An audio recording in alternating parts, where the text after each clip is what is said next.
शाम का बंदा आ गया हजरत उमर को मिलने। उसने आते ही पूछा तुम्हारे बादशाह का महल कहाँ? उन्होंने कहा जी हमारे बादशाह का महल नहीं होता। कहाँ है आपके बादशाह का महल? तो उन्होंने कहा महल शहल तो कोई नहीं, मस्जिद में होंगे अमीरुल मोमिनीन। बंदा कहता है मैं सोच में पड़ गया कि जिसके नाम से मेरा बादशाह कांपता है वो मस्जिद में होगा। गनमैन ही कोई नहीं, हटो बचो ही कोई नहीं, इधर उधर ही कोई नहीं, पहरेदार ही कोई नहीं। मस्जिद में जाके पूछा जनाबे उमर, कहने लगे इधर ही थे।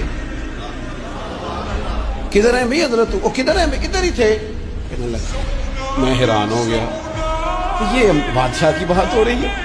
एक साहब कहने लगे वो खजूरों के बाग की तरफ जा रहे थे। कहते मैं खजूरों के बाग में गया था। एक बंदे से पूछा अमीरुल मोमिनीन, कहने लगा वो सामने की तरफ जा रहे, उधर गया।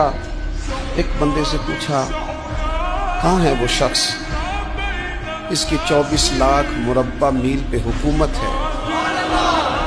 कहाँ है वो शख्स जो मदीने में बैठ के नारा लगाता है तो कैसे और किस तरह कांप जाते हैं। वो बंदा किधर है कि जिसकी बात जगह जगह होती है, जिसका तज़किरा सुना है, तो उसे देख के शैतान भी रास्ते बदल जाता है। उन्होंने कहा वो देख रहे हो खजूर के दरख्त के नीचे कुएं के साथ मिट्टी का ढेला तकिए की जगह रख के वो जो तामत बांधे कुर्ता पहन सोया है वो हजरत उमर है।